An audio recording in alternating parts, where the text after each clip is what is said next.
This is Richard Wolff from Democracy at Work with another Wolff Responds. You know, the quantity of nonsense being spewed about around the inflation that's engulfing the American economy is truly impressive. Republicans are using it to make their usual remarks.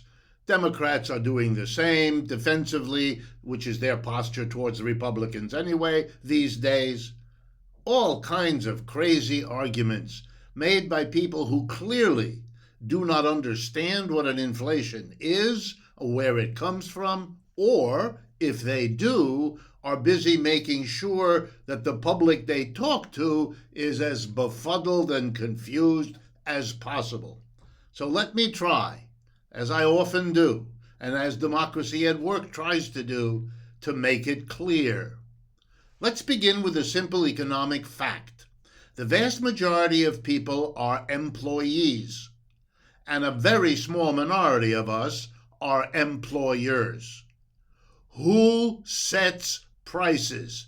Not employees. It's not part of the job description, which all of you employees listening have probably noticed.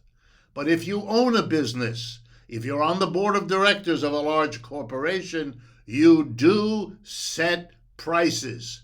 You have the power, legally and by the tradition of capitalism, to set the prices. Raise them, lower them, leave them the same. That's part of your job description. And what is the goal you have in mind? Well, what you tell everybody is that you're in business. When you graduated from business school, you learned the basic story. Profit is what we're after. Profit is our bottom line. Profit is why we're in business, etc., etc., etc. All of that is quite true. And it follows, like the day, the night, that the reason and the goal and the purpose of raising or lowering prices is to make more profits. Capitalists, employers, that tiny minority of us, raise and lower prices if and when they can, if it enhances their profits, because that's the whole point of what they're doing in their business, including setting the prices.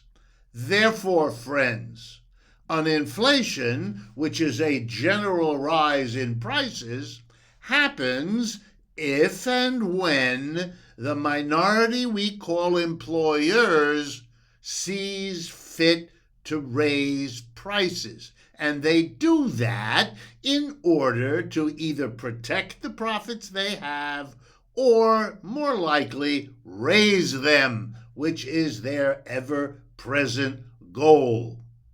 So the first level of answer to why do we have an inflation, and the answer is because employers want it.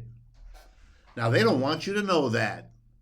They want you to be angry at somebody else if you're being forced to pay more and more for those bananas or that software program or that hamburger or whatever it is. They don't want you to be angry at them. They don't want you to think you're shelling out more of the money you don't have so they can make even more profits. And these days, they're particularly urgent in not wanting the blame because their profits have been going on up like gangbusters for the last 25 years. Wages haven't, and therefore it looks really bad to be jacking up the prices to make even more profits now, which is exactly what they're doing. That's why they have to blame the pandemic, the Chinese, the government, whatever scapegoat is convenient. Just not them. Just not blaming them for what they are in fact doing. Let me close by showing you how this raising of the prices in order to make more profits, why it's happening and what are its consequences. The first big reason it's happening is that an awful lot of companies didn't do well over the last 2 years. We had a big crash of our economy. We had a big failure to prepare for and cope with the viral pandemic. You all know that. We're all living through it. And it hurt a lot of companies' profits in 2020 and again this year. And they want to make up for the lost profits because it doesn't look good if they don't. And jacking up the prices is one quick, easy way to do that. But of course, it has consequences. If you jack up the prices, you make the people who buy what you're selling hesitate. Other companies that buy what you make as an input to whatever they make, they're going to not store up on them. They're not going to build up their inventories. They're going to hesitate. They're going to postpone. They're not going to want to spend all that extra money. So they're going to be more careful. If they're not sure they can make and sell stuff, they're not going to order the input. So you know what? Stuff doesn't get made that used to. You know what we call that? A supply chain disruption. It's the result of the inflation, not the cause. Second effect to think about. Prices over the last year have gone up, according to the U.S. government, 6 to 7%. Average wages have gone up 4 to 5%. You understand? The inflation is a way of moving wealth away from the working class, the mass of people, the employees, into the hands of the profiteers. Because we can't even keep up with the level of stuff to buy because our wages aren't going up as a whole as fast as prices. So we'll have to be stuck with less. We can't keep borrowing more. We're already up to here in debt because of this game over the last 30 years. So we, the working class, are really screwed and upset, which you can see every which way in this country as we literally fall apart.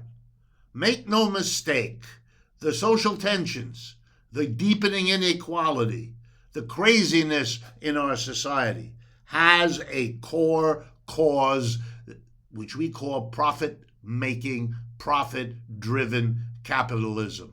And if you don't hear that, it's because of the terrible fear of the employer class that if you understand that, system change will become the solution, which it has been all along. If messages like these seem to you worth getting into the public conversation, give us some support. Send us whatever you can financially. Be a partner in spreading the message of videos like this that we produce. It's all easy to do. Just go to our website, democracyatwork.info. Thank you.